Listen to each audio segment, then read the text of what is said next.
Hello बच्चों।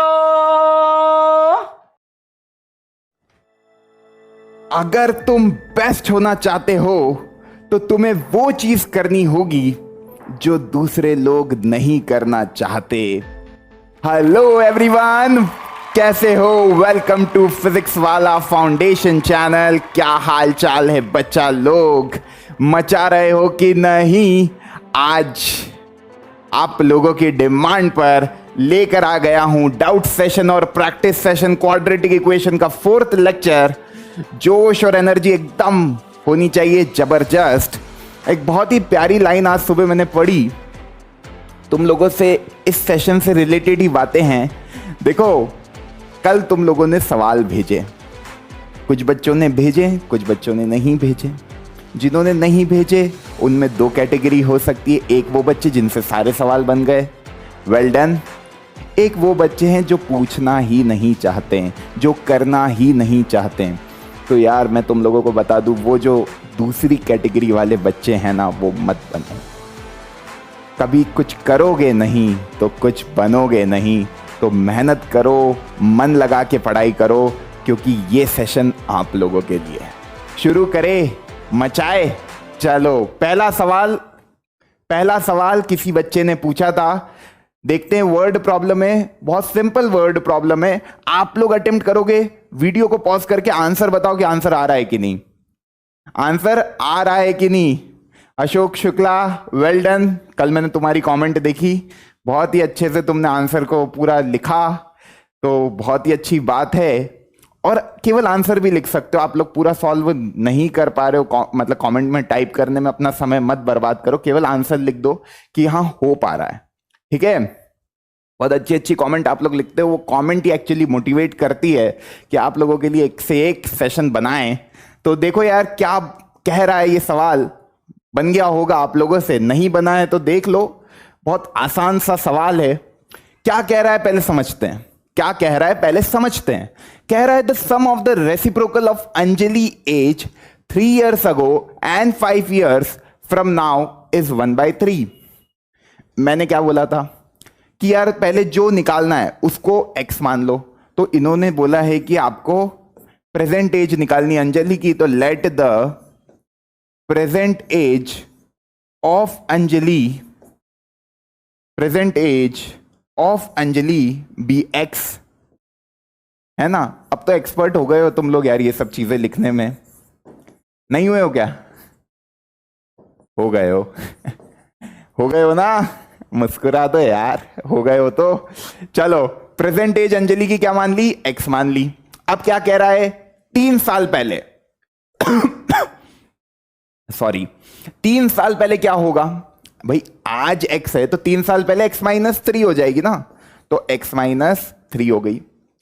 5 साल बाद x + 5 हो जाएगी भाई। 3 साल पहले मतलब आज कभी तुम 16 साल के हो तो 3 साल पहले कितने के होंगे, 13 साल के।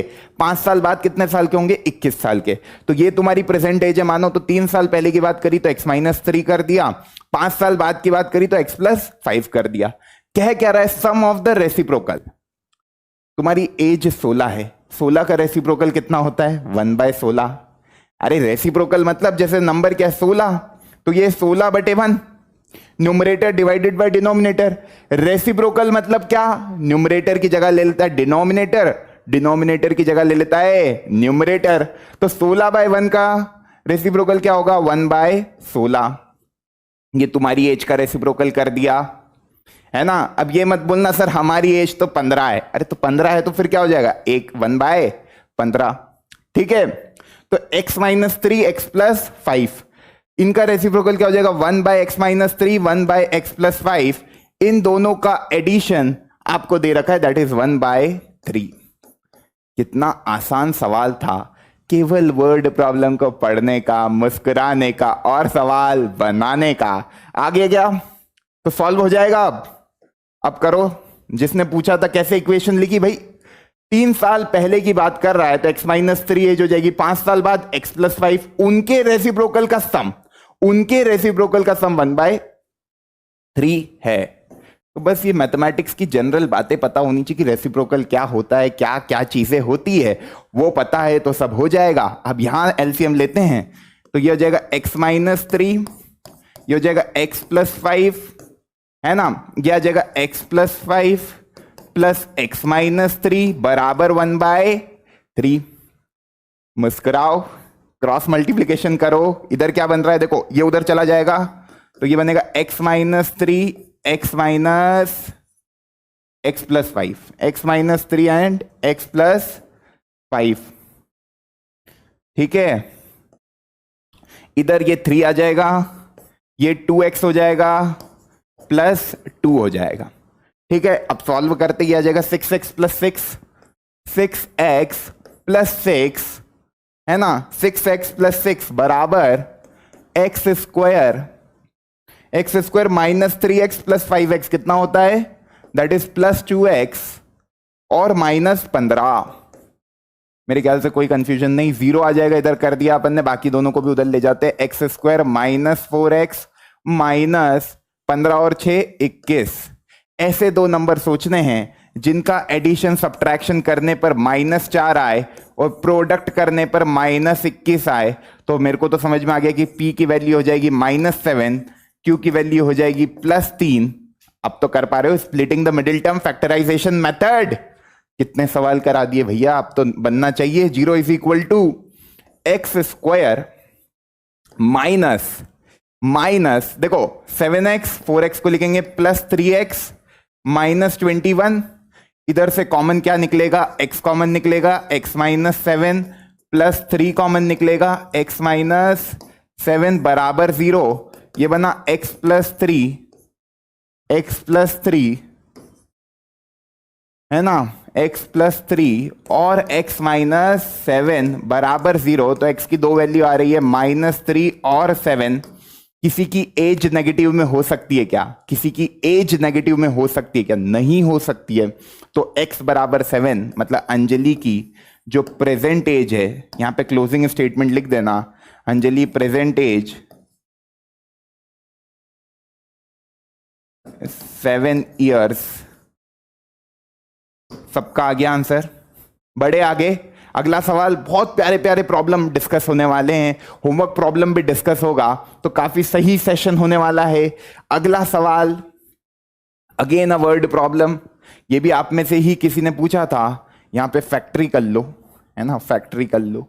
वाई खा गए हैं हमारे typewriter. A factory kept increasing its output by the same percentage every year. Find the percentage if it is known that the output is doubled in the last 2 years. सवाल समझ में आया।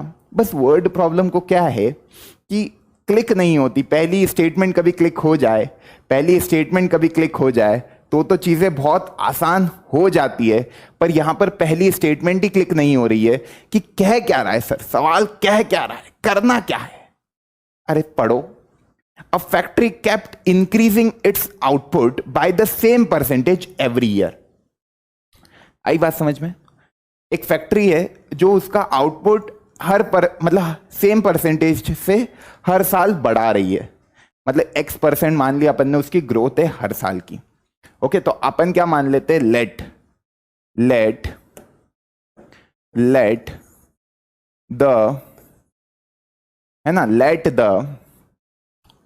Late the percentage increment every year, percentage increment every year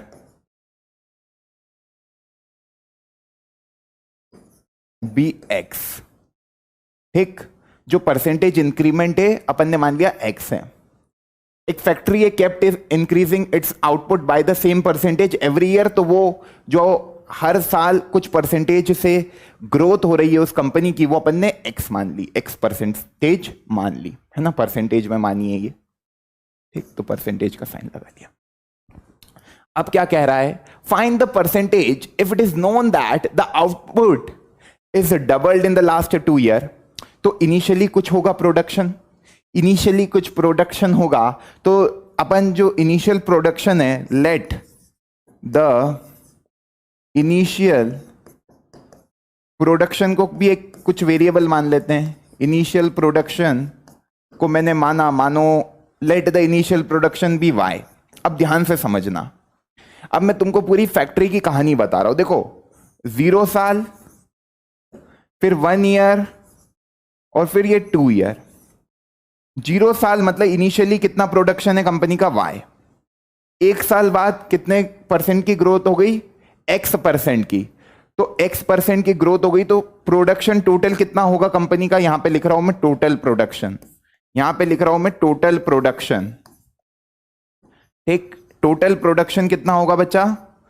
1 साल बाद इसमें x% की growth करनी है, तो y प्लस, देखो y में x% की ग्रोथ करनी है, ध्यान से समझना इसको।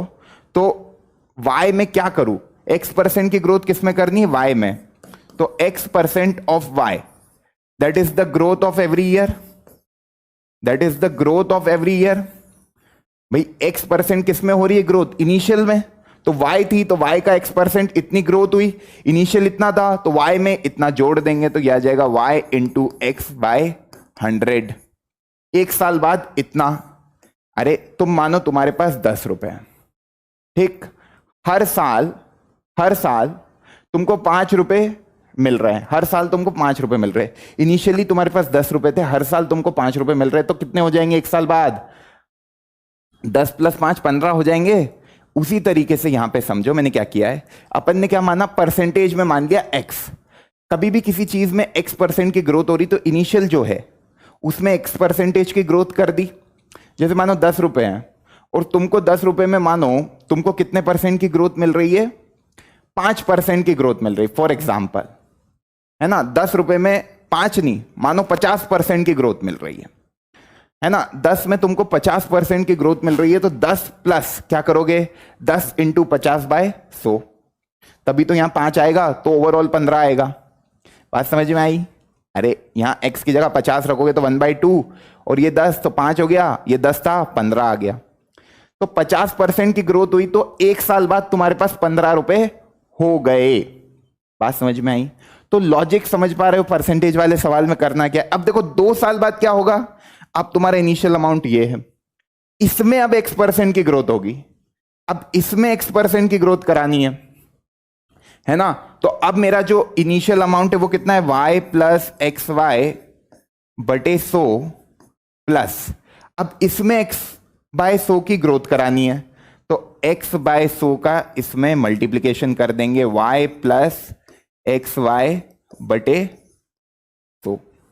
किस किस को ये बात समझ में आई। भाई ये इनिशियल था, उसमें x% की ग्रोथ करा दी, इनिशियल अब ये बन गया ना, इनिशियल ये बन गया, तो उसमें x% की ग्रोथ करा दी। ये जो बन रहा है आफ्टर 2 इयर्स, वो कह रहा है वो डबल हो गया इनिशियल से। Find the percentage if it is known that the output is doubled in the last 2 year. मतलब 2 साल में जो तुम्हारा इनिशियल अमाउंट था y, वो कितना हो गया 2y। मतलब इसको इक्वेट करना है 2y से। तो देखो करते हैं, बहुत प्यारा सवाल था। y plus x y by 100 plus x by 100 है ना, y plus x y by 100 is equal to, ये डबल हो गया मतलब 2y हो गया। बात समझ में आई, डबल हो गया ना, तो 2y से इक्वेट कर दिया। अब यहां से अपन कॉमन निकाल सकते हैं, y plus x y by 100, बिल्कुल निकाल सकते हैं। कभी मैं कॉमन निकाल लूं तो पहली टर्म में से क्या निकलेगा, 1 प्लस एक्स बाय 100 बराबर 2y। इधर से y भी निकल सकता है, तो ये y आ गया, ये 1 प्लस एक्स बाय 100 बचा, 1 प्लस एक्स बाय 100 2 बार है तो स्क्वायर लगा दिया, 2y, y से y कैंसिल हो गया। अब ये क्या बन रहा है, 1 प्लस एक्स बाय 100 का स्क्वायर।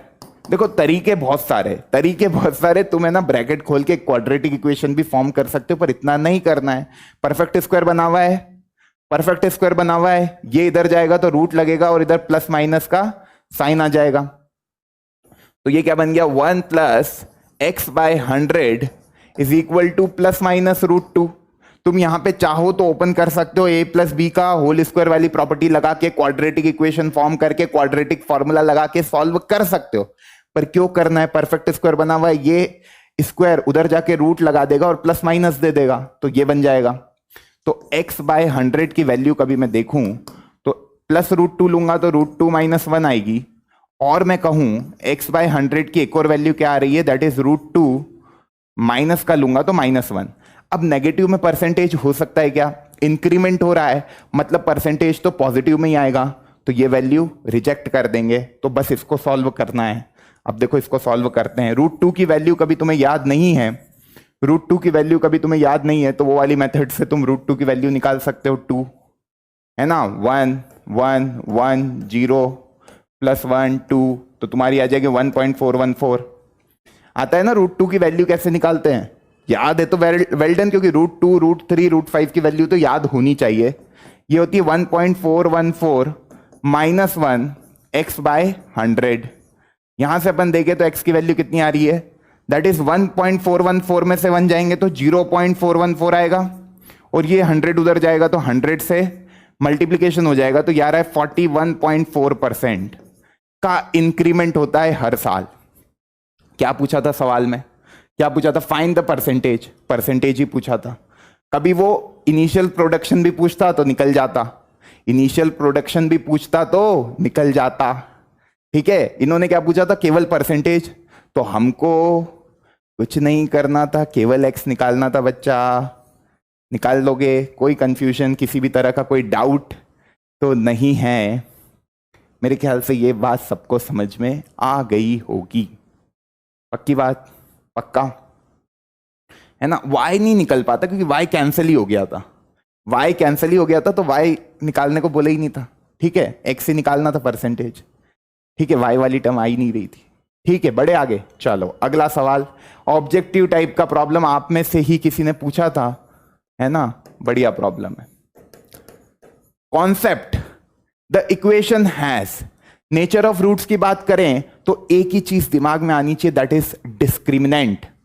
नेचर ऑफ रूट्स की बात करिए, ऑप्शन सारे 1 real root, 2 real root, no real roots, none of these, मतलब बात हो रही है डिस्क्रिमिनेंट की। उसकी वैल्यू होती है b² - 4ac, b² - 4ac होती है डिस्क्रिमिनेंट की वैल्यू।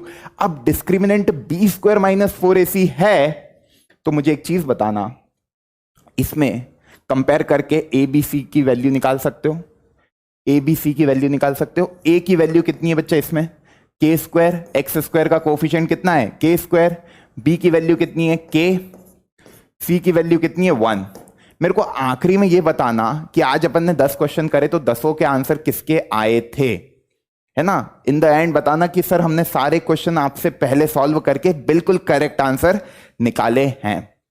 क्योंकि मेरे को क्या मजा आता है जब ये सब चीजें होती है, जब आप लोगों से सवाल बनते हैं ना, तो एक अलग ही खुशी मिलती है कि जो पढ़ाया जा रहा है आपको समझ में आ रहा है, आप लोग मेहनत कर रहे हो, और फाइनली आप लोगों का बेनिफिट डेफिनेटली हो रहा है, तो एक खुशी अलग मिलती है। तो बताते रहा करो कमेंट में लिखकर कि क्या होता है, वो फिर इंटरेक्शन अपना 2 वे हो जाएगा। मुझे भी तो पता लगना चाहिए कि मेरे प्यारे बच्चों को चमक रहा है कि नहीं। चलो, तो d = b² - 4ac लगाया, तो b की वैल्यू k² - 4k², है ना, ठीक है। अब मैं देखूं इधर तो ये बन रहा है -3k²। बच्चा इसको देखकर कुछ कह सकते हैं क्या? इसको देखकर कुछ कह सकते हैं क्या? सर ये तो आ गया वेरिएबल में। मेरे को एक चीज बताना, ये जो k² है, ये जो k² है, इन्होंने क्या बोला है? पहली चीज, ये क्वाड्रेटिक इक्वेशन तभी होगी जब k तुम्हारा नॉट इक्वल टू 0 होगा, क्योंकि x² का कोफिशिएंट k है, तो k नॉट इक्वल टू 0 होना चाहिए। अब k नॉट इक्वल टू 0 है, तभी ये क्वाड्रेटिक इक्वेशन होगी, है ना, तभी ये क्वाड्रेटिक इक्वेशन होगी। और क्वाड्रेटिक इक्वेशन है तो ये जो मैं d की बात कर रहा हूं, दैट इज b² - 4ac की, इस पे थोड़ी सी चर्चा करें तो k² नॉट इक्वल टू 0 है, तो k² फिर क्या होगा? पॉजिटिव नंबर ही होगा, क्योंकि 0 नहीं हो सकता है, तो किसी भी नंबर का स्क्वायर पॉजिटिव ही होगा।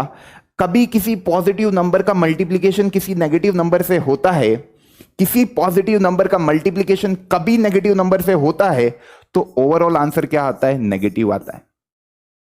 अरे ये के स्क्वायर आपका पॉजिटिव नंबर है, क्योंकि जीरो हो नहीं सकता, कभी ये जीरो हो गया तो यार ये क्वाड्रेटिक इक्वेशन ही नहीं रहेगी कि 1 इज इक्वल टू 0 आ गया। ये 1 इक्वल टू 0 आ गया मतलब ये तो गलत ही बात हो गई, मतलब k is not equal to 0, ये कंडीशन तो आप लिखोगे ही कि k नॉट इक्वल टू 0 होना चाहिए। सेकेंडली, आप जब डिस्क्रिमिनेंट की कंडीशन लगा रहे हो तो आपका -3k² आ रहा है, जिसमें k² तो हमेशा पॉजिटिव नंबर देगा और -3 एक नेगेटिव नंबर है, तो पॉजिटिव नंबर का जब मल्टीप्लीकेशन होगा नेगेटिव नंबर से तो ओवरऑल आंसर क्या आएगा? नेगेटिव। ओवरऑल आंसर क्या आएगा? नेगेटिव। मतलब d क्या आ गया? नेगेटिव। और d नेगेटिव है, इसका मतलब no real root. Option number 3 is the correct answer. किस किस का ये सवाल बना था? काफी सही प्रॉब्लम यार, काफी सही प्रॉब्लम। इस तरह के क्वेश्चन आपको एनटीएससी में मिलते हैं जब थोड़ा सा सोचना पड़ता है। सीधे नहीं पता लग रहा है, कोई वैल्यू नहीं निकल रही है कि डी पॉजिटिव नंबर निकल गया, नेगेटिव नंबर निकल गया, कि जीरो निकल गया। कुछ वेरिएबल के टर्म में आ रहा है, वहां पे एक कदम आगे जाके सोचेंगे तो आंसर तक पहुंच जाएंगे। बड़े आगे, प्यारा सवाल। आ जाओ अगला। अगला बहुत मजेदार सवालों का आज वो सिलसिला चलेगा, तो मचाते रहो। ये वाला सवाल देखें, क्या कह रहा है? सॉल्यूशन निकालना है बाय फैक्टराइजेशन मेथड। मेथड का नाम स्पेसिफाई करके बोल दिया इन्होंने कि फैक्टराइजेशन से ही करना है। तो जब स्पेसिफिकेशन दे दिया गया है तो फिर अपना दिमाग लगाना ही नहीं है, फैक्टराइजेशन से कर देते हैं। एलसीएम लिया पहले, तो इधर आ जाएगा 2x + 1 इंटू x - 1। भाई इन दोनों से एलसीएम ले लिया, फिर ये x - 1 इसके साथ चला जाएगा तो x - 1 का स्क्वायर हो जाएगा और 2x + 1 का स्क्वायर हो जाएगा, बराबर 5/2। क्रॉस मल्टीप्लाई करें तो देखो ये क्या बन रहा है, पहले देखो x² - 2x + 1 + 4x² + 4x + 1। इधर ये 2 आ जाएगा, इधर ये 5 आ जाएगा। 5 में 2x² है ना। अब देखो -2x + x कितना आ रहा है? -x, और ये -1। मैं 2-3 स्टेप जंप कर रहा हूं पर कुछ नहीं किया। पहले इन दोनों का मल्टीप्लीकेशन करोगे तो क्या बनेगा? 2x² - 2x + x, तो मैंने लिख दिया -x और -1। उसको उधर मल्टीप्लीकेशन करा दिया 5 के साथ, क्रॉस मल्टीप्लीकेशन, कोई दिक्कत नहीं। अब इधर सॉल्व करते हैं तो ये आ जाएगा 2, ये अपना x² और 4x² मिलके दे देगा आपको 5x²। ये -2x और +4x आपको दे देगा +2x, और +1 और +1 आपको दे देगा +2 इज इक्वल टू, अरे क्या पप्पू सवाल दिया था रे बच्चे, ये सवाल नहीं बना यार। ये सवाल क्या करना है इसमें? देखो 5 2 सा क्या बन रहा है? 10x² + 4x + 4 10x² -5x -5, खत्म। क्वाड्रेटिक इक्वेशन ही नहीं है, ये तो linear equation in one variable है। 9th क्लास का सवाल दे दिया तुम लोगों ने यार, मजे में आ जाते हो तुम लोग, है ना। कि पूछना है कुछ तो भेज ही दो। तो 4x + 4, ये -5x, ये कितना आ जाएगा? 9x। 9x, ये -4 उधर चला जाएगा, -5 के साथ देगा -9। तो यहां से x की वैल्यू कितनी आ रही है? -1। सबका आंसर आया, x बराबर -1। इसको मैं कैटेगराइज करूंगा इजी प्रॉब्लम में। ये फ्रैक्शन में देख के घबरा गए क्या तुम? फ्रैक्शन में देख के घबरा गए क्या? बहुत आसान प्रॉब्लम था, समझ में आया होगा। ऐसे सवाल तो मत ही पूछो यार, कुछ नहीं किया, केवल मैथमेटिक्स लगाए, इसमें सिंप्लीफिकेशन लगाए, और वो सिंप्लीफिकेशन आप लोग देख पा रहे हैं। यहाँ पे क्रॉस मल्टीप्लीकेशन किया, इनको इधर भेजा, इनको इधर भेजा, और फिर सॉल्व किया, आंसर आ गया x बराबर -1। That is linear equation, one variable का सवाल बन गया। आई होप सबको सारी बातें समझ में आ रही होगी। अगला सवाल देखते हैं, एक और ऑब्जेक्टिव प्रॉब्लम। इफ x बराबर 1/√3, इफ x बराबर 1/√3 क्या कह रहा है? Is a root of the equation. कुछ याद आ रहा है पहले लेक्चर की बातें? कभी 1/√3 इसका रूट है, मतलब इसको सेटिस्फाई करेगा, इसको सेटिस्फाई करेगा। आपको वैल्यू निकालनी p² + 1 की। बताओ कौन सा ऑप्शन आ रहा है? बताओ कौन सा ऑप्शन आ रहा है? वीडियो को पॉज करो, मैं झुक जाता हूं, वीडियो मतलब क्वेश्चन लिख लिया, चलो बताओ भैया क्या आंसर आ रहा है। वीडियो को पॉज करके आंसर आप लोग देंगे, येलो पेन से सॉल्व करते चलो इसको, ठीक है। x बराबर 1/√3 is the root of the equation, कौन सी इक्वेशन है, px² plus √3 minus √2 x minus 1 बराबर 0। x क्या है, 1/√3, तो p/3 प्लस, है ना, p/3 आ जाएगा इधर से √3 माइनस √2 और क्या है 1/√3 है, तो इधर से 1/√3 आ जाएगा, माइनस 1 बराबर 0। अब सॉल्व करते हैं, है ना, आराम आराम से देखना।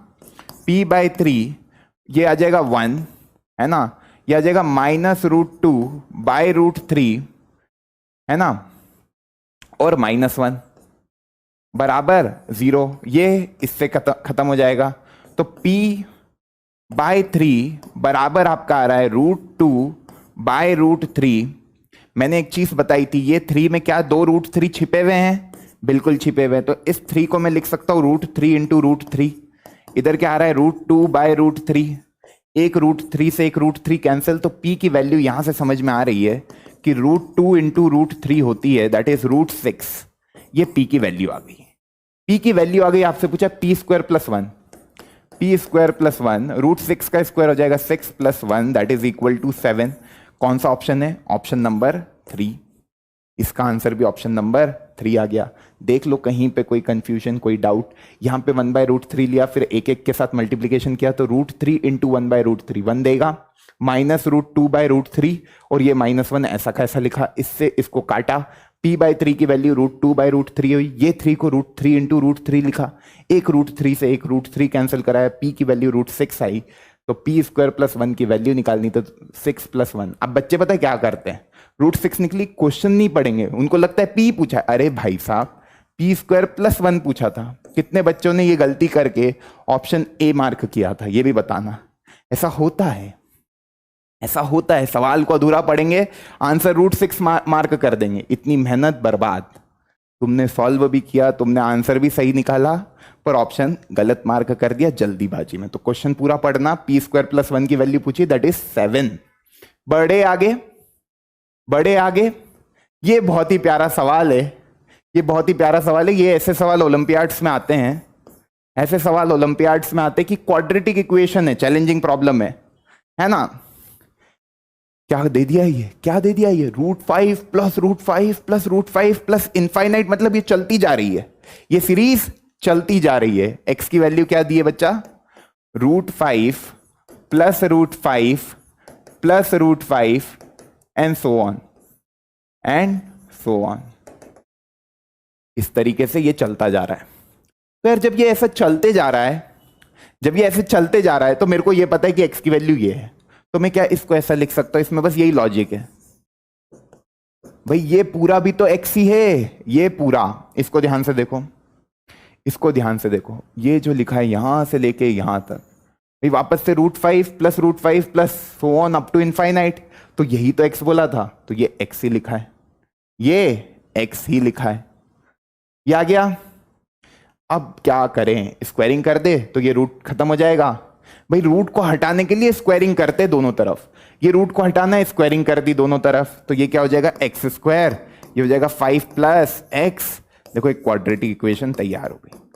अब एक्चुअली तुम्हारे बोर्ड के सिलेबस में नहीं है equation that can be reducible to quadratic equation, तुम्हारे सिलेबस से हट गया है, पर तुमको पता है ये फिजिक्स वाला फाउंडेशन चैनल है, यहां सारी बातें बताई जाएगी। ऐसा कोई कॉन्सेप्ट नहीं होगा क्वाड्रेटिक इक्वेशन का जो तुम्हारे लिए यूजफुल है और तुम्हें बताया नहीं गया। एक सेशन में लेना चाहता हूं ग्राफ के ऊपर, कि यार ABC के साइन को देखकर एक रफ आइडिया बन जाए कि पैराबोला कैसा बनेगा।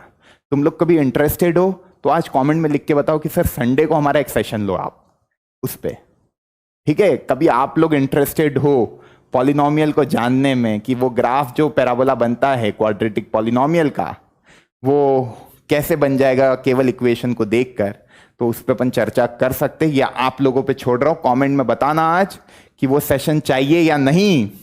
तो तो x square minus x minus 5 बराबर 0। स्प्लिटिंग द मिडिल टर्म लगा सकते हैं, बिल्कुल लगा सकते हैं। हाँ, x square minus x minus 5 ऐसे दो नंबर जिनका एडिशन सब्ट्रैक्शन करने पर क्या आए -1 और मल्टीप्लीकेशन डिवीजन करने पर -5, तो फैक्टराइजेशन से तो नहीं होगा ये, है ना। ऐसे दो नंबर सोचना इंपॉर्टेंट, मतलब नहीं क्लिक होगा। ठीक है, तो क्या करें फिर क्या करें? फिर एक चीज क्लिक होती है कि क्यों ना हमारे पास एक हथियार आपने दे रखा है, दैट इज क्वाड्रेटिक फॉर्मूला। तो -b मैं फॉर्मूला लिख देता हूं, जिन बच्चों को याद नहीं हुआ है अभी तक, वैसे तो याद हो जाना चाहिए था, पर कुछ हमारे प्यारे बच्चे हैं जो अभी तक भी याद नहीं किए होंगे, उनके लिए लिख दिया, है ना। -b कितना है, तो 1 लिख दिया, plus minus under root 1 minus plus 4 into 5 upon 2 into 1। अरे कंपेयर करोगे तो a का वैल्यू 1 आएगा, b का वैल्यू -1 आएगा, c का वैल्यू -5 आएगा। उस हिसाब से माइनस माइनस प्लस हो जाएगा, तो 1 प्लस माइनस √21 अपॉन 2। ठीक है, तो ये कुछ वैल्यू आ गई, 1 plus √21 upon 2 and 1 minus √21 upon 2। अब मैं तुमको एक बात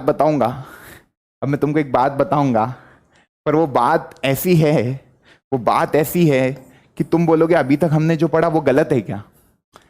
एक बात मेरे को तुम्हें बतानी है, पर तुम बोलोगे अभी तक हमने जो पढ़ा वो गलत है क्या। यहां से हमारा आ गया x बराबर, कभी मैं देखूं तो 1 प्लस √21 अपॉन 2, और एक और वैल्यू x की आ रही है 1 माइनस √21 अपॉन 2। ये दोनों वैल्यू x की आ गई, यहां तक कोई दिक्कत नहीं है। अब एक बात कर लेते हैं, थोड़ा सा कॉन्सेप्ट इंपॉर्टेंट है इसलिए अभी बता रहा हूं। 10th में तुम लोग क्या समझते हो कि यार ये जो √4 होता है इसकी दो वैल्यू होती है, +2 और -2। पर मैथमेटिक्स में स्क्वायर रूट में कभी कोई नंबर है, मतलब √4 केवल एक वैल्यू देगा, दैट इज +2। -2 जैसी कोई बात होती नहीं है। तुम बोलोगे फिर अभी तक हमने जो पढ़ा वो गलत है क्या। तुम अभी तक जो बोलते हो ना, तुम वो यही करते हो कि मानो यहां पर तुम कह रहे हो कि यार x² बराबर 4 है, तो मैं कह रहा हूं कि x की वैल्यू तो 2 आएगी, +2 और -2। पर कभी तुमसे कोई कह रहा है कि √4 की वैल्यू क्या है, तो वो केवल +2 आती है। ये बात इंपॉर्टेंट है, ये नोट करना। तो यहां पे आप देख पा रहे हो कि स्क्वायर रूट फंक्शन लगा हुआ है, तो मतलब x क्या होगा, पॉजिटिव ही होगा। x क्या होगा, पॉजिटिव ही होगा। आपकी दो वैल्यू आ रही है, ये वाली जो वैल्यू है ये नेगेटिव है, देख पा रहे हो। √21 इज अप्रोक्सीमेटली 4 पॉइंट कुछ, माइनस में 4 पॉइंट कुछ है, तो -4 पॉइंट कुछ +1, माइनस में 3 पॉइंट कुछ अपॉन 2 -1 पॉइंट कुछ। ये नेगेटिव नंबर है, ये पॉजिटिव नंबर है, तो हमें केवल पॉजिटिव नंबर ही लेना है। मतलब हमारा जो करेक्ट आंसर है इस सवाल का वो ये होगा। ये बात समझ में आई। तो कोई भी तुमसे कहे कि तुम आज है ना गूगल करना कि इसका ग्राफ कैसा होता है, y बराबर √x का ग्राफ देखना, तो तुमको समझ में आएगा कि y कभी नेगेटिव होता ही नहीं है। x तुम्हें पता है हमेशा ग्रेटर देन इक्वल टू 0 होगा, कभी रूट के अंदर कोई क्वांटिटी है तो वो हमेशा पॉजिटिव होगी। तुम देख पाओगे यहां पर कि ये y भी पॉजिटिव ही आता है, स्क्वायर रूट फंक्शन कभी नेगेटिव वैल्यू देता ही नहीं है। तो ये कॉन्सेप्ट इंपॉर्टेंट है, ये बात इंपॉर्टेंट है, इसलिए यहां पे बताया है। तो यहां पे ये वाला आंसर रिजेक्ट हो जाएगा, नेगेटिव में आंसर आएगा नहीं, क्योंकि यहां पे स्क्वायर रूट फंक्शन लगा हुआ है। आई बात समझ में, इसलिए ये आंसर रिजेक्ट करेंगे।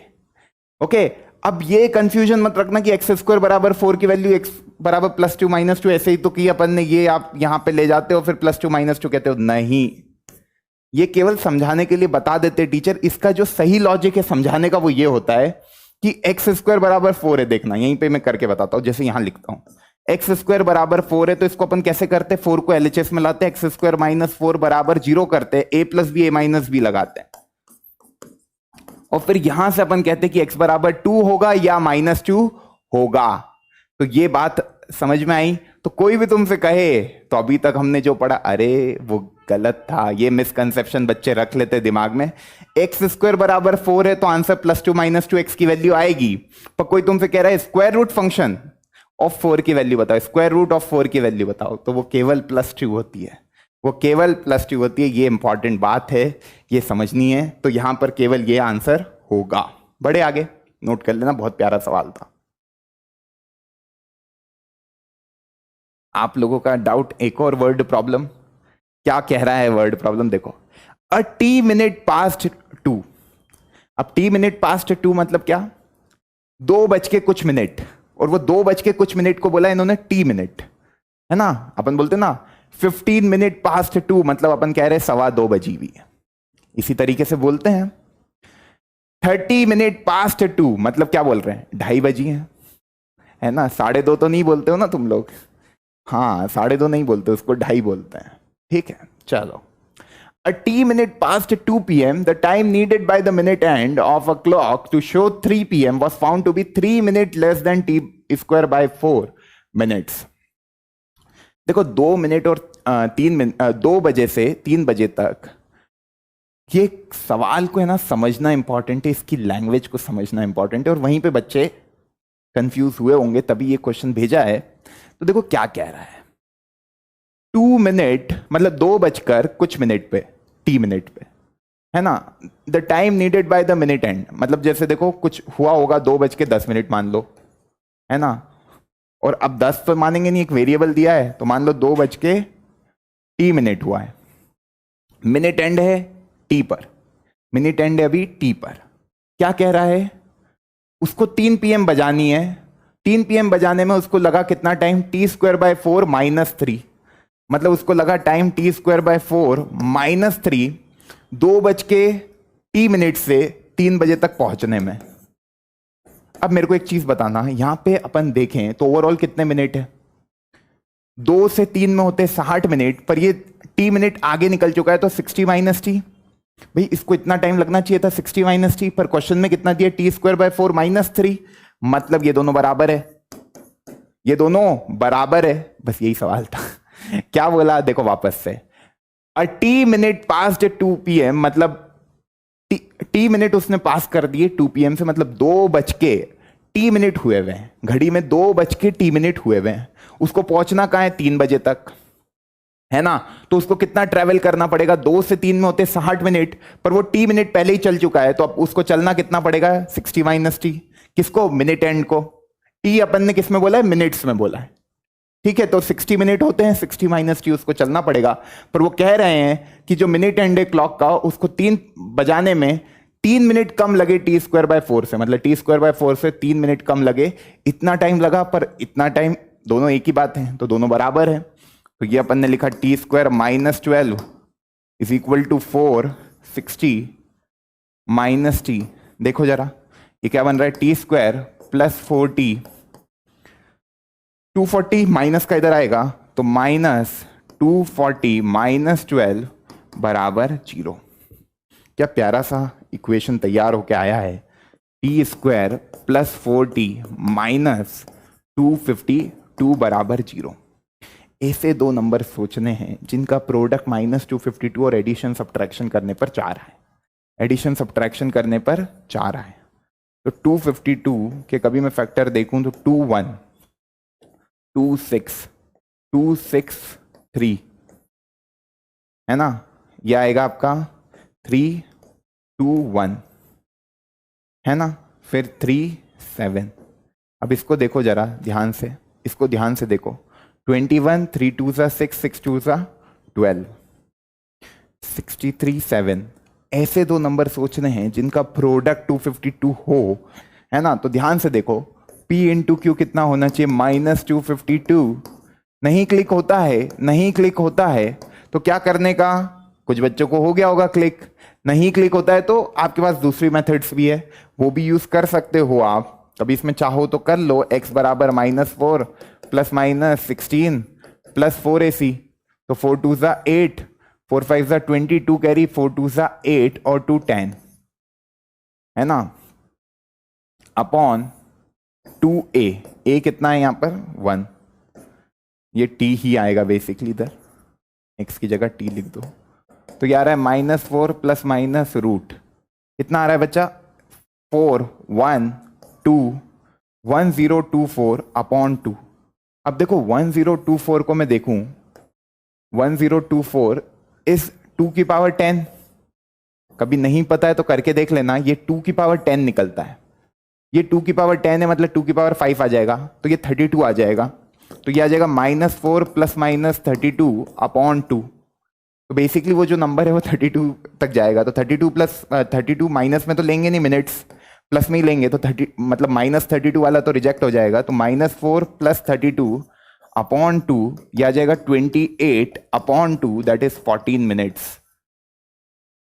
मतलब यहां पे है ना, यहां पर बातें समझने की थी, यहां पर बातें समझने की थी कि इसके जो होते हैं दो वो क्या होते हैं, +14 है ना, मतलब -14 और उसके आगे 18, 18 इंटू 14 बेसिकली 252 भी होता।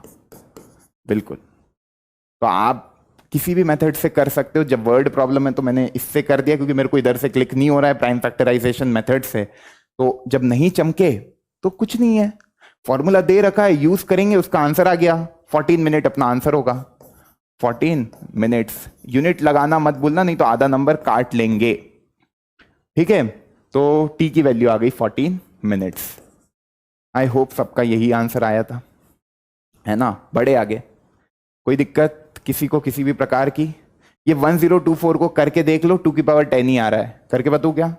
अरे 2 5 1 2 2, ये बेसिकली 8 का क्यूब होता है और ये 2 का क्यूब, तो 2 का क्यूब इंटू क्यूब 2 की पावर 9 और एक 2, 2 की पावर 10। मेरे को याद था 1024 इसलिए मैंने डायरेक्टली 2 की पावर 10 लिख दिया। तुमको नहीं पता है तो कर सकते हो, कोई दिक्कत नहीं है। अब ये 32 तो पता है ना 2 की पावर 5 होता है, 2 की पावर 5 1, इसलिए उसको डायरेक्टली 2 की पावर 10 लिख दिया था।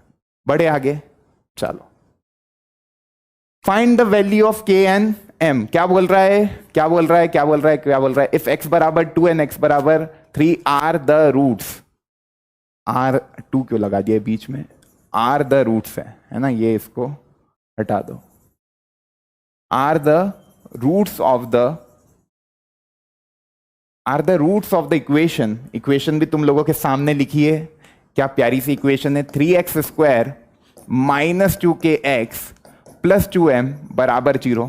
करने के तरीके अनेक है, करने के तरीके अनेक है। तुम ये भी कर सकते हो, x की वैल्यू 2 रख दो, k और m में एक इक्वेशन बन जाएगी, x की वैल्यू 3 रख दो, k और m में दूसरी इक्वेशन बन जाएगी, pair of linear equation in 2 variable का सवाल बन के सॉल्व हो जाएगा। पर मैं क्यों ये लगाऊं, जब मेरे को रिलेशन पता है अल्फा प्लस बीटा क्या होता है, -b/a, अल्फा बीटा क्या होता है, c/a। इसके दो रूट अल्फा बीटा है, अल्फा की वैल्यू मान ली 2, बीटा की वैल्यू मान ली, दूसरा रूट है 3। ठीक, अब a की वैल्यू कितनी है, दैट इज 3, x² का कोफिशिएंट, b की वैल्यू कितनी है -2k और c की वैल्यू कितनी है 2m। अब देखो अल्फा प्लस बीटा कितना है -b/a, तो वो कितना हो जाएगा 2k/3। तो ये अपना आ जाएगा अल्फा प्लस बीटा मतलब इन दोनों का सम 5 बराबर -b minus of 2k upon a that is 3। ये 2k अपॉन ये हो जाएगा, मतलब k की वैल्यू यहां से सीधी निकल जाएगी, है ना, क्रॉस मल्टीप्लाई करोगे ये 2k बन जाएगा 15/2, इतने इजीली निकाल लिए। तो ये सिंपल अप्रोच है। कभी आपको रिलेशन पता है कोफिशिएंट और रूट्स का, अल्फा बीटा c/a होता है, तो अल्फा बीटा मतलब अल्फा की वैल्यू 2 रख दी, 3 रख दी, तो 2 × 3 बराबर c/a, तो c कितना है 2m/a, a कितना है 3, तो यहां से 2 से 2 कैंसिल, m की वैल्यू भी आ गई दैट इज इक्वल टू 9। क्या आसान है यार, m की वैल्यू 9, k की वैल्यू कितनी 15/2। वो तुम लोग कभी उस अप्रोच से चले गए होंगे कि क्वेश्चन को पढ़ा, x बराबर 2 और x बराबर 3 रूट है मतलब इसको सेटिस्फाई करेंगे, और तुमने कभी वो बना ली इक्वेशन, तो लेंदी तरीका है। तो कोशिश करा करो जब सबसे छोटा तरीका कभी तुम्हारे दिमाग में आ रहा है तो उससे करने की, समय बचाना ज्यादा इंपॉर्टेंट है। ये last homework problem last class का, और आज की क्लास यहां पर हमारी समाप्ति पर आ गई है। इसके आंसर बहुत सारे बच्चों ने दिए थे, एक बार देखते हैं क्या ये प्रॉब्लम कहना चाह रहा है। A rectangular park is to be design, तो ये रेक्टेंगुलर पार्क बना दिया है ना, 3 meter, less than its length, length कभी मैं x मानता हूं, लेंथ कभी मैं x मानता हूं, तो जो ब्रेथ है वो कितनी है, 3 मीटर कम है, मतलब x माइनस 3 होगी. Its area to be 4 square unit more than the area of the park that has already been made in the shape of a triangle of an isosceles with its base as the breadth of the rectangular park. मतलब एक isosceles triangle है जिसकी जो base है वो x minus 3 ही है, मतलब इसकी ब्रेथ के बराबर उसका बेस है आइसोसेलेस ट्राइंगल का. और जो एल्टीट्यूड है वो 12 है, जो एल्टीट्यूड है वो 12 स्क्वायर यूनिट है. अब ध्यान से समझना है ना. एरिया के बारे में इन्होंने कुछ कहानी बता दी. इस ट्राइंगल का एरिया में कभी बात करूं, एरिया ऑफ ट्राइंगल, इसका नाम देते हैं PQR और इसका नाम दे देते हैं ABCD. तो एरिया ऑफ ट्राइंगल PQR कितना दिया है, हाफ. बेस कितना है बच्चा, x minus 3 into height, altitude कितना है, that is 12. Half base into height वाला फॉर्मूला लगा के एरिया लिख दिया. अब रेक्टेंगल की बात करें तो रेक्टेंगल का एरिया क्या होगा, area of rectangle ABCD that is equal to L into b, है ना. तो L कितना है, x इंटू एक्स माइनस 3, तो ये बन गया x स्क्वायर माइनस 3x. अब इन्होंने कुछ बातें बता दी कि जो एरिया है वो 4 स्क्वायर मीटर मोर है then the area of a park that has already been made in the shape of isosceles triangle. मतलब जो आइसोसेलेस वाला एरिया है उससे 4 मीटर ज्यादा रेक्टेंगल वाला एरिया है. मतलब कह रहा है कि जो एरिया ऑफ रेक्टेंगल है ना, वो 4 स्क्वायर मीटर ज्यादा है एरिया ऑफ ट्राइंगल से. सब पता है, सब पता है, पुट करना था बस. x into x minus 3, 4 plus half base. Base कितना है, बेस कितना है, x माइनस 3 और हाइट कितनी है 12. तो x माइनस 3 इंटू 12, ये 6 टाइम्स. अब देखो सॉल्व करते हैं, ये बनेगा x स्क्वायर माइनस 3x बराबर 4 प्लस 6x माइनस 18. तो कुछ बन रहा है प्यारा सा, 6x minus 14, x square minus 3x, इधर लाते हैं x स्क्वायर माइनस 9x, है ना, और प्लस 14 बराबर 0. तो ये बनेगा x square minus 2x minus 7x plus 14 बराबर 0. तो बनेगा x minus 2 plus minus 7 x minus 2 बराबर 0. x minus 2 common, x minus 7 बराबर 0. तो x की 2 वैल्यू आ गई, 2 और 7. क्या पूछा था, क्या पूछा था, लेंथ और ब्रेड्थ निकालनी है ना, लेंथ और ब्रेड्थ निकालनी है. तो x अपन ने क्या माना था, कभी मैं लेंथ x मान लेता हूं तो ब्रेड्थ x माइनस 3 पॉसिबल है क्या. देखो जो भी सॉल्यूशन आए उसको देखो वो पॉसिबल है क्या. कभी मैं लेंथ को x मान रहा हूं, लेंथ को कभी मैं x मान रहा हूं, तो ये कितना आ रहा है, x माइनस 3. x की वैल्यू कितनी मानी, 2 और 7 आ रही है. तो 2 माइनस 3 माइनस 1 हो सकती है क्या, फिजिबल ही नहीं है, तो ये रिजेक्ट हो जाएगी. x बराबर 2 रिजेक्ट. तो अपना आंसर आ जाएगा x बराबर 7. जब x बराबर 7 है तो ये आपकी लेंथ है और b क्या है, x माइनस 3 है ना, हाँ x माइनस 3 है. तो 7 माइनस 3 दैट इज 4 मीटर, ये 7 मीटर. 2 को क्यों रिजेक्ट करा, ये बात समझ में आई. बच्चे आंसर दे रहे थे x बराबर 2 और 7 दोनों. 2 नहीं आएगा ना, 2 क्यों आएगा, अरे 2 क्यों आएगा, 2 पर तो आपकी जो विड्थ है वही नेगेटिव में हो जाएगी ना. 2 माइनस 3 माइनस 1 हो जाएगा, which is not feasible, which is not practically feasible. तो जो आंसर निकलते हैं मैथमेटिकली उनको देख लिया करो वापस से, जो अज्यूम किए हैं उन वैल्यूज में रख के. नेगेटिव आ रही है तो उसका कोई सेंस बनेगा नहीं, तो उसको रिजेक्ट कर देना. तो आंसर मेरे ख्याल से सबका आ गया होगा, 7 और 4 मीटर. मचा दिया कि नहीं, कैसा था आज का सेशन, क्या प्यारा कोट है. When life puts you in tough situation, है ना, when life puts you in tough situation don't say why मी, से ट्राई मी. जिंदगी को कहो कर लो कोशिश, हारने वाले नहीं है, रुकने वाले नहीं है, थमने वाले नहीं है, आए हैं मचाने, मचा कर जाएंगे. Thank you so much, thank you so much बच्चा लोग. क्वाड्रेटिक इक्वेशन का यहाँ पर हुआ समापन. मुस्कुराते रहो, मुस्कुराते रहो और मज़े से मैथमेटिक्स को एंजॉयमेंट के साथ, फुल मज़े के साथ सीखते चलो। अगले चैप्टर की शुरुआत कल से, जो कि आपका सीक्वेंस एंड सीरीज़ शुरू होने वाला है, तो तैयार रहना फिर से मचाने के लिए। 7 बजे मुलाकात होगी, तब तक के लिए मन लगा के पढ़ाई करते रहो। Bye bye, take care. पढ़ाई करते रहें। All the very best.